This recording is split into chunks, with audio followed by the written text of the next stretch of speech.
Escape Pod. Episode 895. Man on the Moon. By Elaine Midco.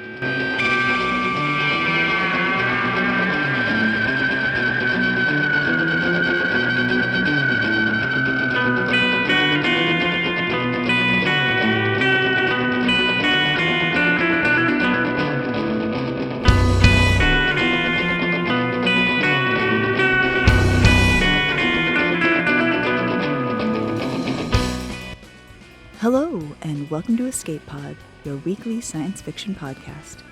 I'm Valerie Valdez, your host for this episode. Our story this week is Man on the Moon by Elaine Midco. The story was first published in June 2022 on Baen.com. Elaine Midco is a short story writer and an award-winning author of science fiction. Her story Man on the Moon won the 2022 Jim Baen Memorial Short Story Award. She's also a winner of the Writers of the Future contest.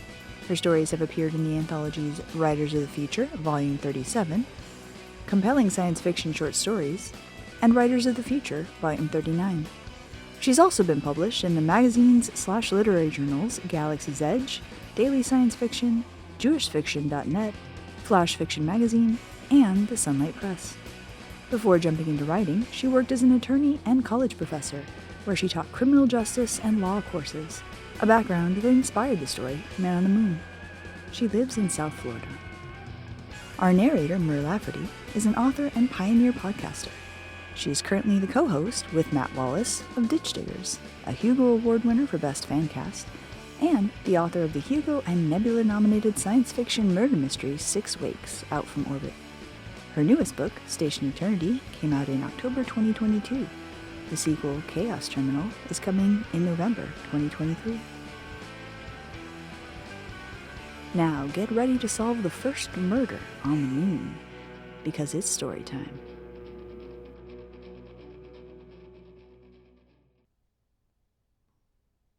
Man on the Moon by Elaine Midco. Sasha Venditti hop-skipped in her spacesuit just like the guide taught the group that morning. Two people on the tour, a teenage boy and an old woman, had already fallen at least once, but Sasha took to moon hopping like a newborn calf takes to its mother's teat, all natural, knowing what to do. She had saved 9 years for this vacation, deciding that owning a home by age 35 was less important than getting to the moon by age 35. And this excursion, the Alan Shepard's golf ball scavenger hunt, had cost her at least 5 months' salary. But God, it was worth it.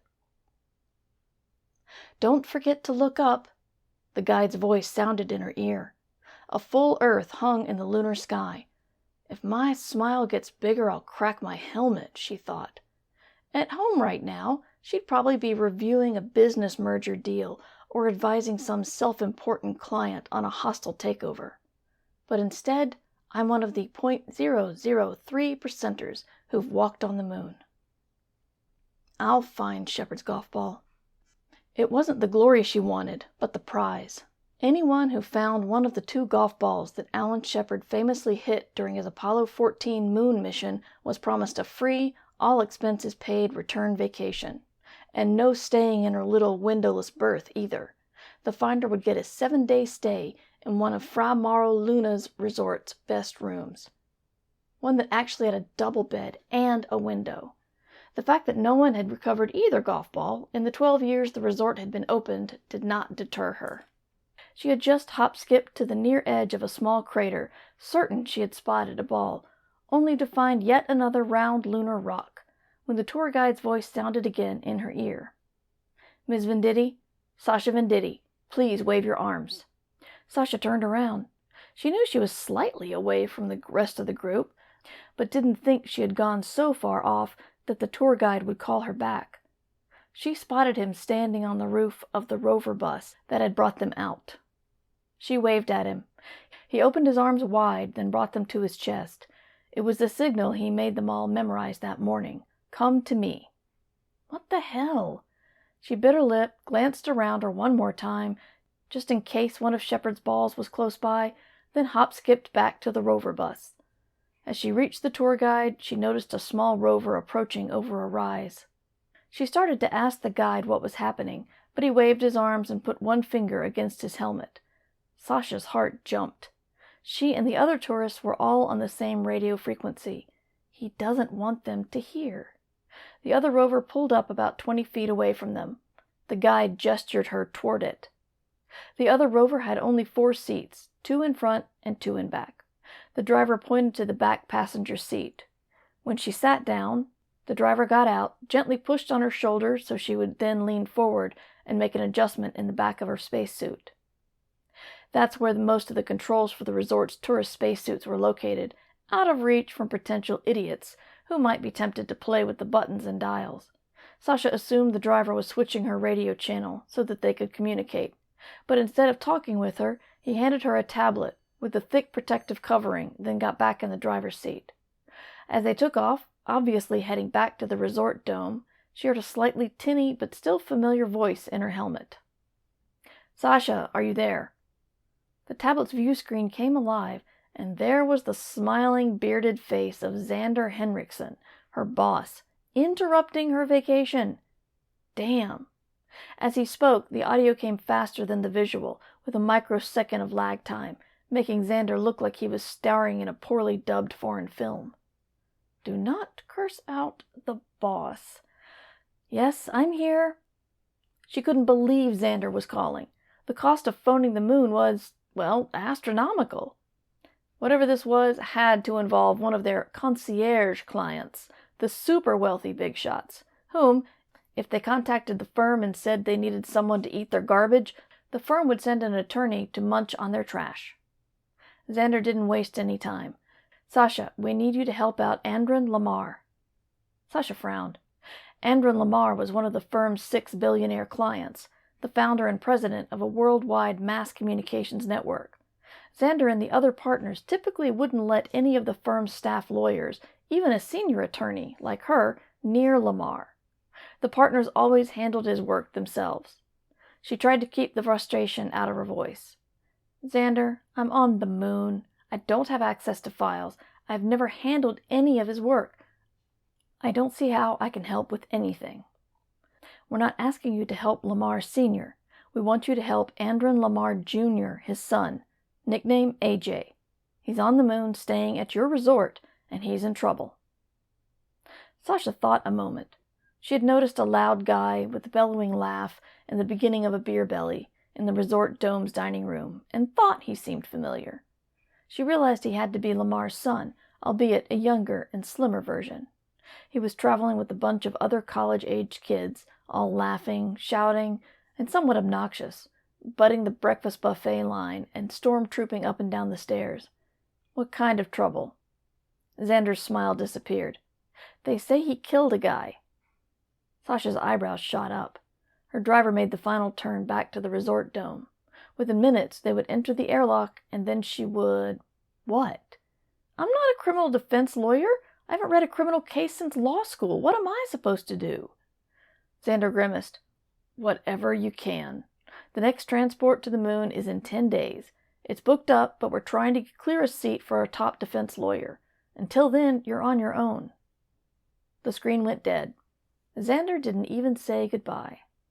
The grinning, joking technicians who helped Sasha and the other tourists put on their suits earlier in the morning were not the ones who greeted her in the airlock. Instead, she was handed off to a tall, fit, clean-shaven man, just a little older than herself, probably in his early 40s, judging by the hint of gray in his hair, and he was not smiling at all. He was wearing the standard resort logo jacket, but unlike most of the staff, he wore a collared, button-down shirt, rather than the usual polo. Though he lifted off her helmet and eased her out of the spacesuit with smooth movements, Sasha couldn't help but notice the glaring eyes and clenched teeth. He was like a well-trained dog told to heel by its owner, but wanting nothing more than to rip apart a nearby squirrel. "You're Sasha Venditti?" She nodded. "And you're really an attorney?" "Yes," she said. He shook his head.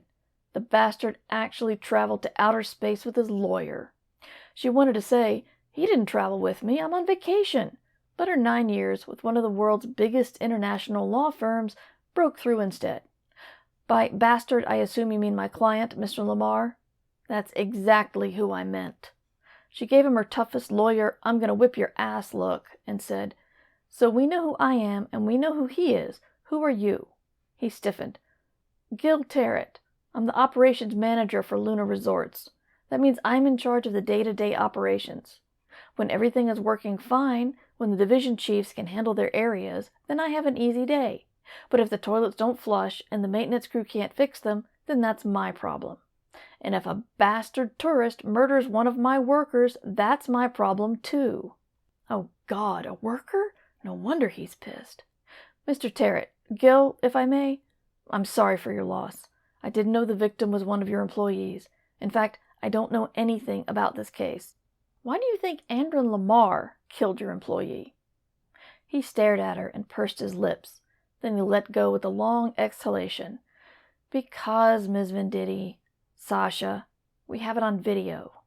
Gil offered to walk Sasha back to her berth so that she could change out of her excursion blue and white tight-fitting jumper, but Sasha declined. Wearing the excursion jumper was proof solid that she had left the dome and actually walked on the moon, something she wanted to be reminded of now that her damn boss Xander had called her to work. She momentarily thought about not putting on the specially weighted shoes that provided a more normal earth gait while in the resort dome. God, she wanted to hop-skip some more in the low gravity, even if it was in the dome. But Gil's grim face indicated he wouldn't appreciate that indulgence. Gil's office was on the dome's third level, about midway up the dome. His office was a bit chillier than the dome floor where almost all tourist amenities were located.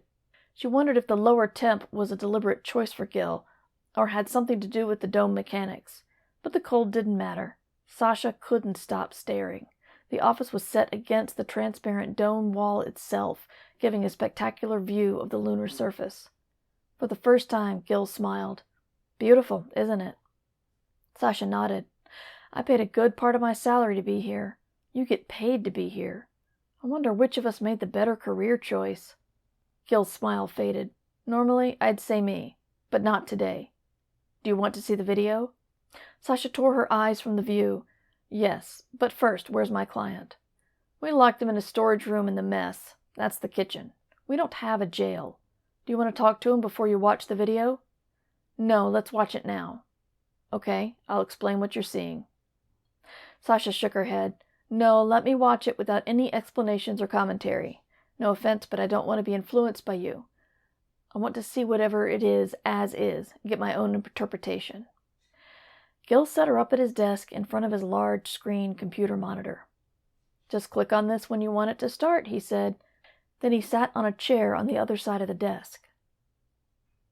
Throwing up was not one of Sasha's planned vacation activities, though as the contents of her stomach traveled up her throat, she did wonder how far they might travel in the moon's lower gravity.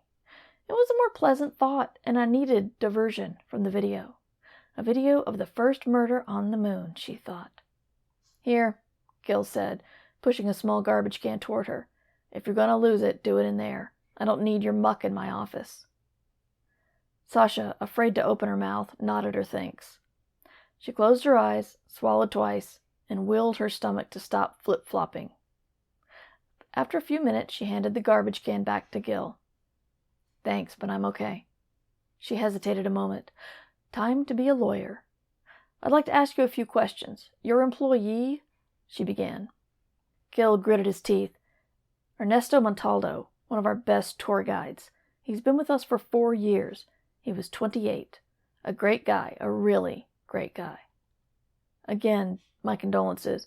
There's something I don't understand. The dome is near the Apollo 14 site, but that looked like the Apollo 11 landing site. Tranquility Base," Gil finished. "But why were they there? How did they even get there? It must be miles from here. And Apollo 11 is the first off-world World Heritage Site. It's not supposed to be disturbed. No one wants tourist footprints near Neil Armstrong's, right? So why were they there?" Gil sighed. "Apollo 11 is 1,252 kilometers from here. That's about 775 miles. And yes, there aren't any excursions to Apollo 11. Not officially. But operating the dome is expensive. This place is an experiment. You know that. We charge big money, but we're barely profitable. What we are is prestige, something rich tourists brag about to their friends and big companies brag about to their stockholders. Our company is a prime investor in the Fra Mauro Lunar Resort, they like to say. So when a billionaire investor, or his son, wants to visit the Apollo 11 site, you take them. Yes. She shook her head. To be a billionaire. She thought about the video, rewinding it in her mind. A.J. Lamar gets to visit a place closed to practically everyone else, and the idiot decides to steal a relic. And when the tour guide, Ernesto, tries to stop him, Lamar uses the plaque, the actual honest-to-God, here men from the planet Earth first set foot upon the moon plaque, and smashes Ernesto's faceplate. Why did I have to see that part of the video? Why did I have to see Ernesto's face when the plate cracked? Why did I have to see... Sasha closed her eyes, but the playback of Ernesto's last moments of life wouldn't erase from her brain, the ice forming on his lips and nose, and the fear, oh God, the fear in his eyes. And now I'm Lamar's lawyer. She opened her eyes. I am his lawyer. Gil, how is it that we have this video, such a detailed video? Gil shrugged. People want souvenirs. The rover that took them was equipped with 3 video recorders, and both Ernesto and Lamar had multiple recorders attached to their suits. Typically, after an excursion, we take all of the videos and edit them to create a keepsake of the trip. This time it's a keepsake of a murder. And how did Lamar get back here? I mean, with Ernesto dead, how could he even find his way? Gil's fists clenched. He called for help on the radio. He said there had been an accident, that Ernesto was hurt. We actually mounted a rescue mission for that piece of scum. When Gil walked her through the kitchen's large food prep area, down the hallway to the storage room where Lamar was being held, she noticed 3 burly resort employees standing guard outside the locked door. She glanced at Gil. Seriously? You need 3 people to make sure he doesn't escape? No, I need 3 people to make sure no one breaks in and kills him.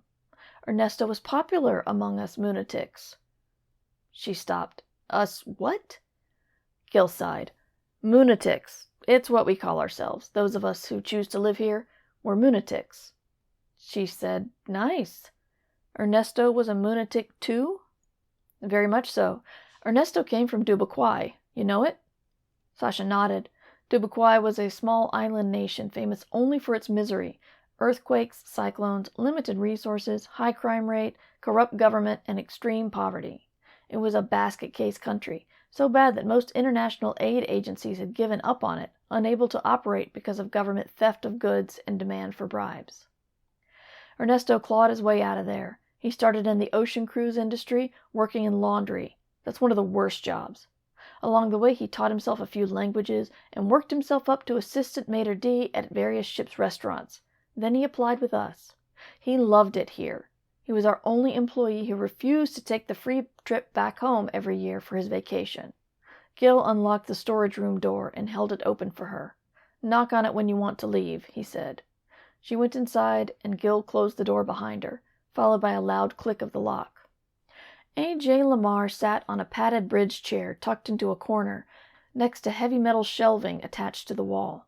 The shelves themselves were filled with hundreds of gigantic sealed packets of food. Lamar's right wrist was handcuffed above his head to a shelf holding a multitude of vegetable packets, from asparagus to carrots to potatoes to zucchini. Sasha thought the room should smell of food, but it had the same sterile air smell as most of the dome. Lamar was wearing a carbon copy of Sasha's blue and white excursion jumper, which reminded her of the pure, unadulterated joy she had felt just hours earlier. She restrained herself from slugging him. Lamar peered up at her with watery eyes. She thought he'd been crying. Was it for himself or Ernesto? She hoped it was, at least, for both of them. "Are you really my lawyer?" he asked. "I have to pee." 90 minutes later, Sasha was back at her berth. She'd exchanged her excursion jumper for a plush NASA-themed robe that she had bought especially for this vacation. On her small table was the uneaten, still simmering, half portion of a beef stew hot meal she had bought at the dome's convenience store. It didn't taste good, but her room smelled great, almost like an oven was cooking. Lying in bed, she went over the notes in her tablet. Lamar had sworn he hadn't intended to kill Ernesto. It was all just a joke, really. He'd told his friends he was going to the Apollo 11 landing site, and they hadn't believed him, so they'd dared him to bring something back from the site to prove it. "Bring the plaque," they'd said. "I wasn't stealing it," he told Sasha. "I would have given it back." But when Lamar reached over the chain-link fence and picked up the plaque, Ernesto ordered him to put it down and tried to grab it from him. "I didn't mean to break his helmet, honest. I just wanted to push him away." "So why did you hit his faceplate 3 times?" she had asked. Lamar had glared at her for just a second. Then he'd shrugged. "He shouldn't have tried to order me around. I'm the customer. He was an employee. My dad helped build this place. The guide had no right to tell me no." Sasha reviewed her notes again and shook her head. "This is why I didn't go into criminal law." But whether he was an uncaring, self-entitled ass or a dumb kid pulling a stupid stunt, Lamar was, for certain, her damn client, and she had to defend him. Could the innocent college prank gone wrong defense actually work? She doubted it. Lamar had struck Ernesto's faceplate 3 times before it cracked, and the viciousness of the attack itself, so perfectly caught in multiple angles on the video, would sink him.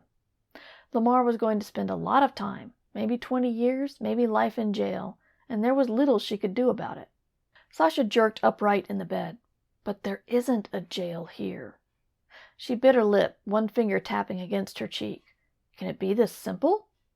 In 75 minutes she was scheduled for a teleconference with Xander and some of the other partners in her firm. Maybe now she'd have something to tell them. She put her tablet on her lap and clicked on the link to the resort's internet.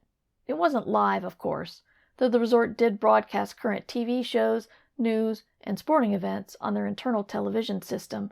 Granting guests access to the live internet was simply too expensive. So every month the resort downloaded major segments of the internet and cached it. But Sasha didn't care. The info she needed would be there.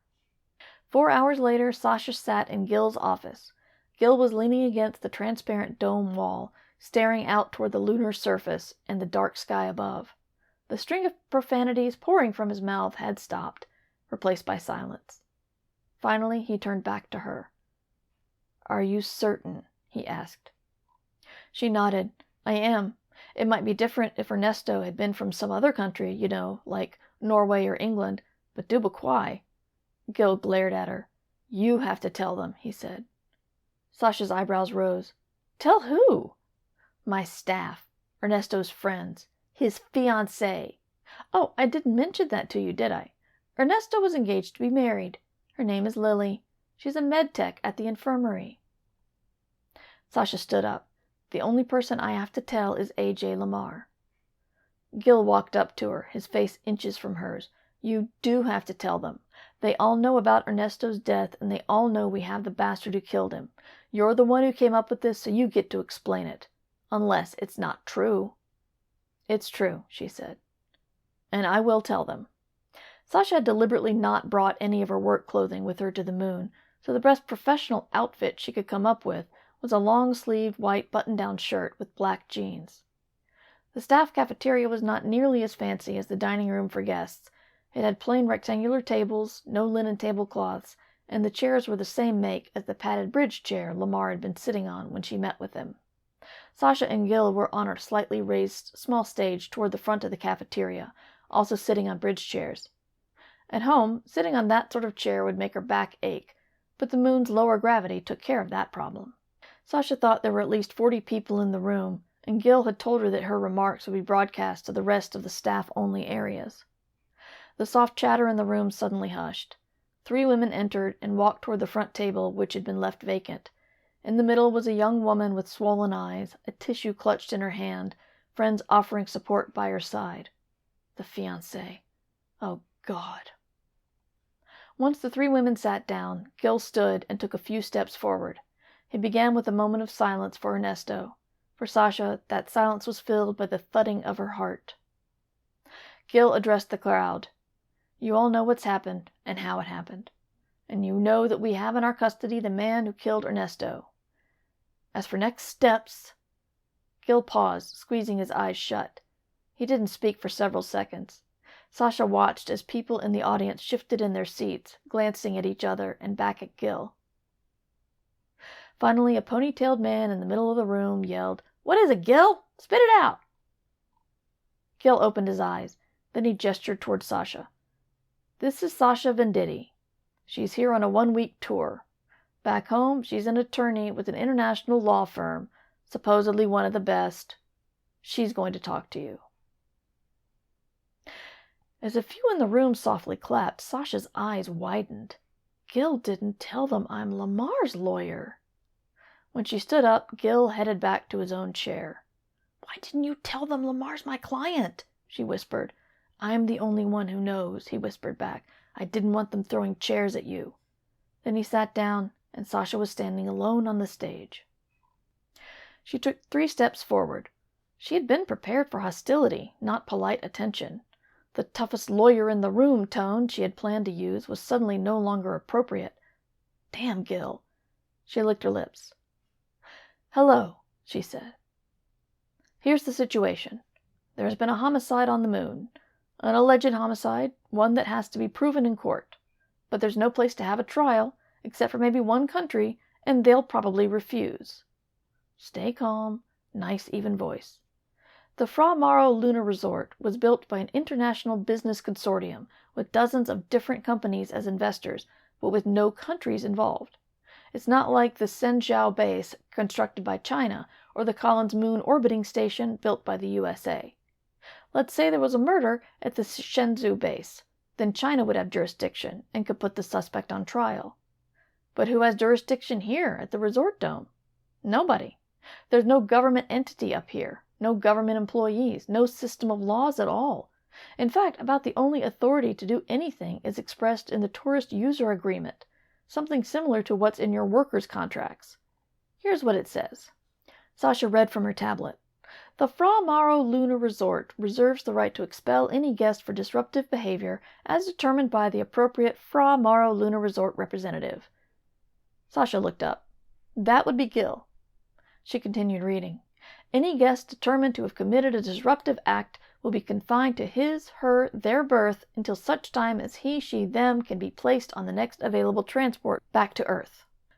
Sasha lowered her tablet and scanned the room. Nobody was throwing chairs yet. The ponytailed man who had yelled to Gil earlier stood up. But, when he gets back to Earth, there's a trial, right? Sasha shook her head. No. Let me explain it. Here's how a country might get jurisdiction over this case. Like I said, if Fra Mauro was some government project, then it'd be easy. That government would have jurisdiction, but that's not the case. If the transports to Fra Mauro had been on a government's own transport ship, then maybe that government might claim jurisdiction. But the transports are private, owned by another international business consortium, Space Skyways. It'd be a stretch, but a country might even claim jurisdiction if the transport took off from their country. But Space Skyways built their launch pad on their own man-made island in the middle of international waters just so they could avoid government regulations. Let me be clear, there is no government authority up here. What about Interpol? Can't they do something? The ponytailed man said. Sasha shook her head again. Interpol, that's the International Criminal Police Organization, is an agreement between nations, about 200 countries now. The Fra Mauro Lunar Resort is private. It's on the moon. No country has jurisdiction here, so neither does Interpol. And the World Court in The Hague, that's the International Court of Justice, doesn't have jurisdiction either. Its authority comes from the United Nations, and they can hear cases involving member nations. That's nations, not the moon. In fact, one of the only things the UN does say about the moon is in the Outer Space Treaty of 1967, and that specifically says no country can claim sovereignty over the moon. Now there were rumblings in the room, and they were getting louder. Sasha glanced over at Gil. His lips were a tight line, but he nodded to her. Then the room suddenly went silent. Ernesto's fiancée, Lily, had stood up. The tissue she had been using was clenched in her fist, and there were no tears now. Her voice rang out, clear and loud. You said there was no place to have a trial except for one country. Which one? Sasha swallowed. What I said was there might be one country, but they would probably refuse. Which one? Lily repeated. It would be Dubaquai, Ernesto's home nation. Since the crime occurred against one of their citizens, they might claim jurisdiction, the way the United States sometimes claims jurisdiction when its citizens are victims of international terrorism. A man stood up in the back of the room. "So send him to Dubuquois!" he yelled. Within seconds, others stood too. They began what was almost a yell chant. "Send him to Dubuquois! Send him to Dubuquois!" Sasha stopped herself from taking a step back. Thank God Gil hadn't revealed that she was Lamar's lawyer. Then Gil was standing at her side. He motioned for quiet with his hands. Gil said, "Dubuquois probably won't work. The killer," he glanced at Sasha, "the suspect, has a father of influence, and Dubuquois is known for its corruption.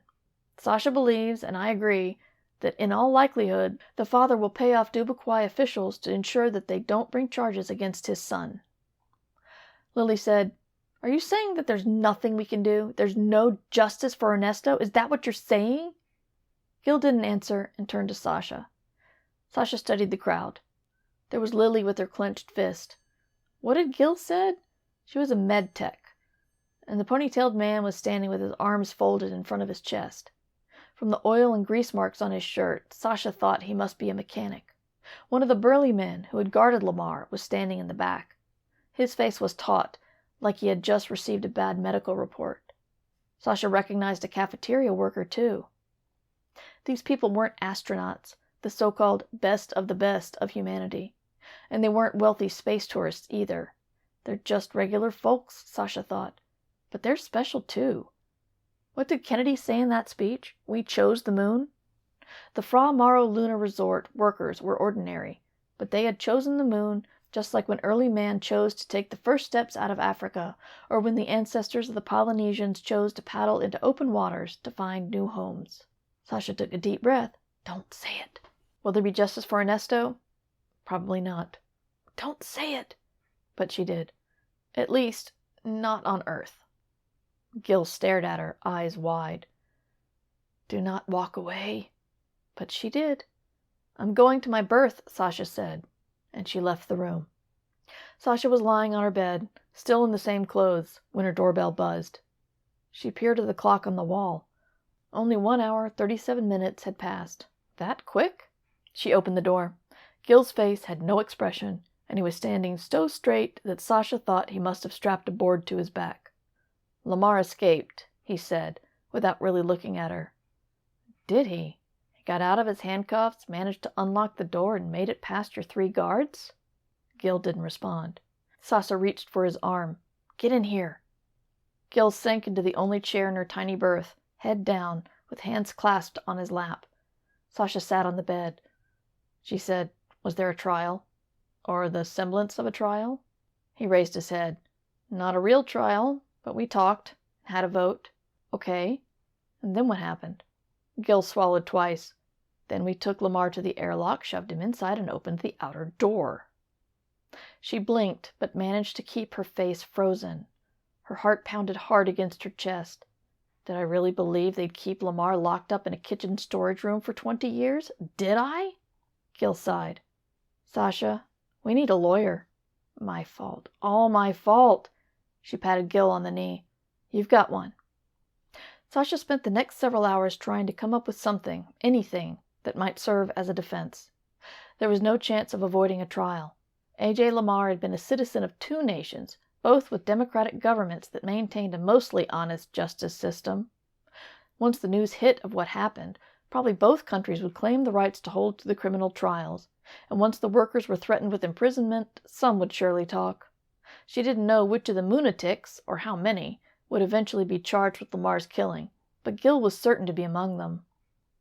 She took a walk in the dome's promenade, filled with the cheap souvenir stores, the classier gift shops, and space art galleries, and food kiosks selling everything from lunar dogs to the traditional astronaut ice cream to Milky Way shakes. There were 2 playgrounds for kids. 100 actual living plants lined the walkways.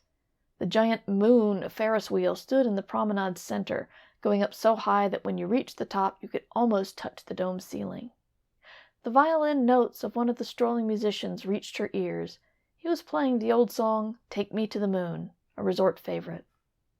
She shook her head. The tourists were gobbling food, clapping, pointing, holding hands, smiling, laughing, with no clue that 2 murders had happened here.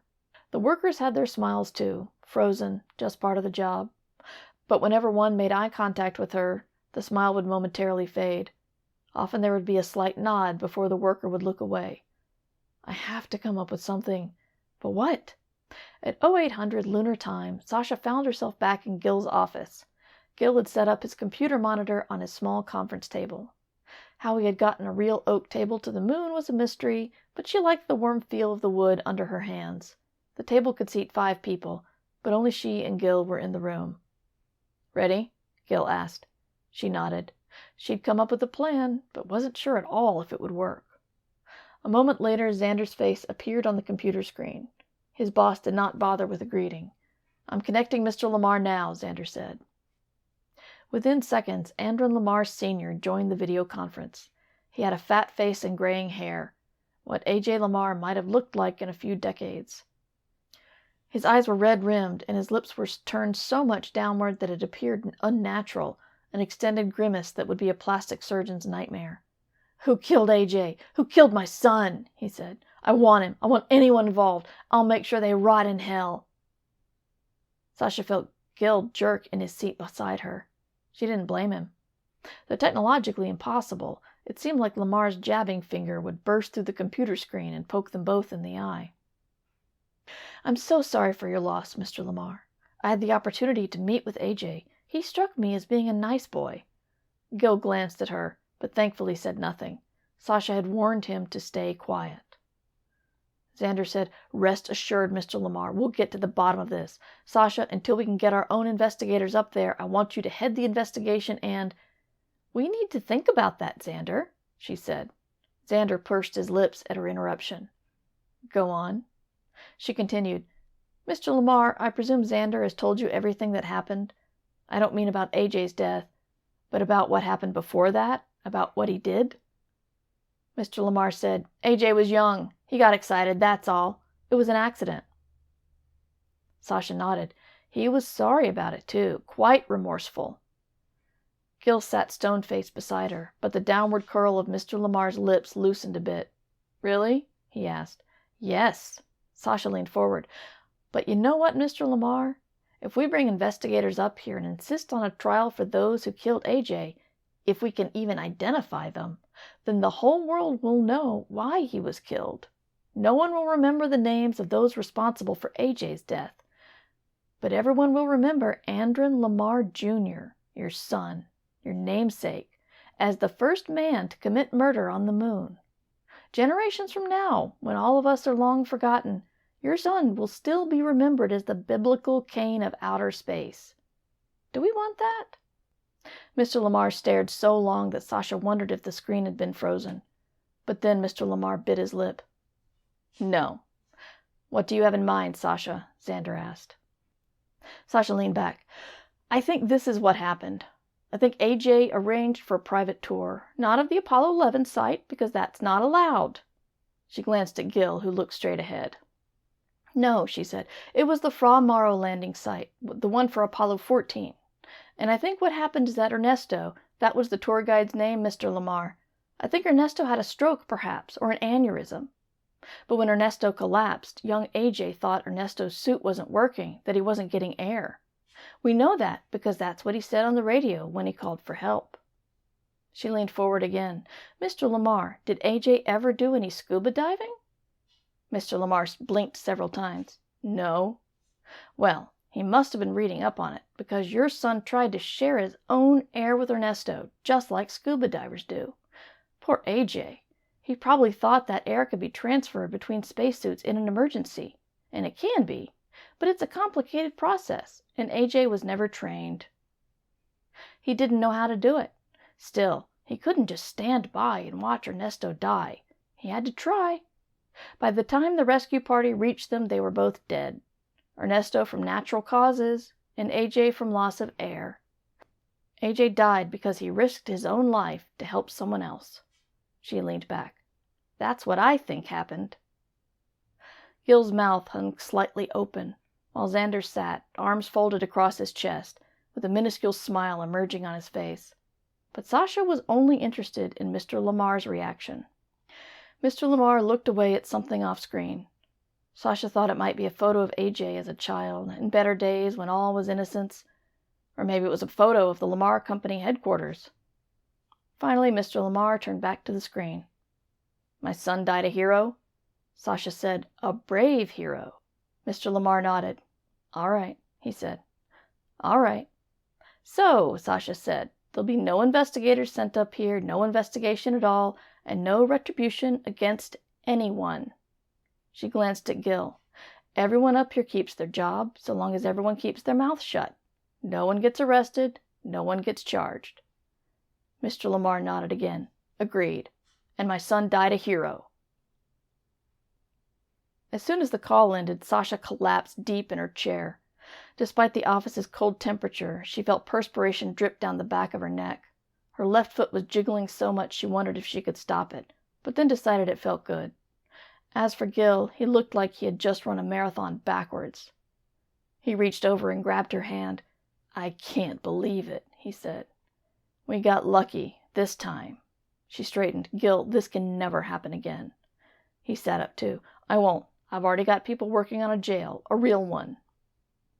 Gil said, Sasha, we need a lawyer. Someone to help write new laws for us. Someone to help us deal with the folks back home. We'll be negotiating new worker contracts in a few months. Normally I would negotiate for us, but maybe you could help. And we need help when there are disputes here. Sometimes some of the lunatics, well, they get in disagreements. He laughed. Right now we've got 2 former roommates cursing each other out every day over who gets their old coffee pot. I can't even list them for the same shift anymore. So who gets the coffee pot, Sasha? How do we decide that? Gil stood. I can't pay you much, but I can give you an impressive title. Deputy Operations Manager, Chief Legal Counsel, whatever you want. And your berth won't be much either, but I'll make sure it's a single, and that you get a window. He gestured toward the transparent dome wall. You'll never have a view like this back home. You'll never see the stars the way you see them here. And you'll still be able to go back home once a year, visit with your family and friends. Will you think about it? Sasha smiled. A chance to create a new legal system from the beginning, to take the best of the best Earth laws and codes and make them into something better? A chance to be a pioneer? She said, I'll do it on 2 conditions. First, we stop using the term lunatics. I'll not work on anything called the lunatic laws. We need a name more distinguished, like Moonians or Lunarians. The Lunarian Legal Code, that sounds good. Gil sat down by her side. Done. What's your other condition? I get to go on the next Shepherd golf ball scavenger hunt excursion. It wasn't fair that mine was interrupted. She expected Gil to laugh and agree. Instead he rose, went to his file cabinet, and withdrew from the bottom drawer a flat object wrapped in a blanket. He brought it to her and said, How about a different excursion? He took the blanket off. Sasha jumped up. Is that the real thing? No, but that ass A.J. Lamar thought it was. The real one is attached to the ladder that Armstrong used when he climbed down to take his one small step for a man. We can't let anyone near the real plaque because it's too close to Armstrong's footprints. But everyone who goes to the Apollo 11 site always wants to see it. So we put this replica on the perimeter of the landing site, right on the inside of the chain-link fence.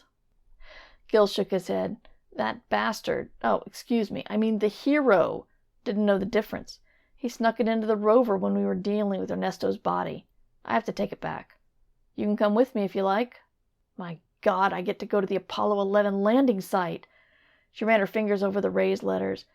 Here, men from the planet Earth first set foot upon the moon, July 1969 A.D. We came in peace for all mankind. She said, I don't think man really made it to the moon in July 1969. Gil frowned. Oh, hell, please don't tell me you're one of those who believe the lunar landings were faked. Sasha laughed. No, what I mean is, look at the wording. First set foot upon. That's just passing by, isn't it? Not really being here. She sighed. But maybe man finally made it to the moon this week.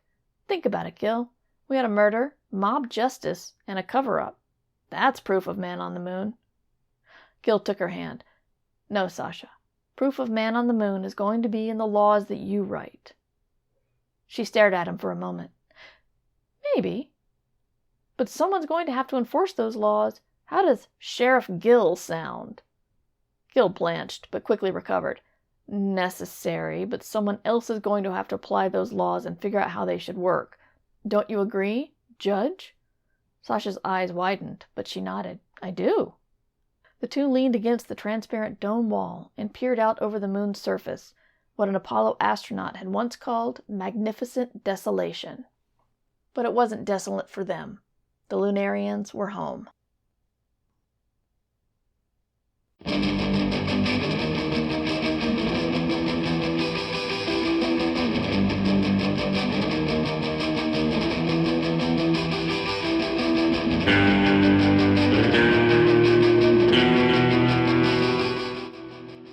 Once again, that was Man on the Moon by Elaine Midco. The author had this to say about the story. I love the notion of ordinary people living and working in space.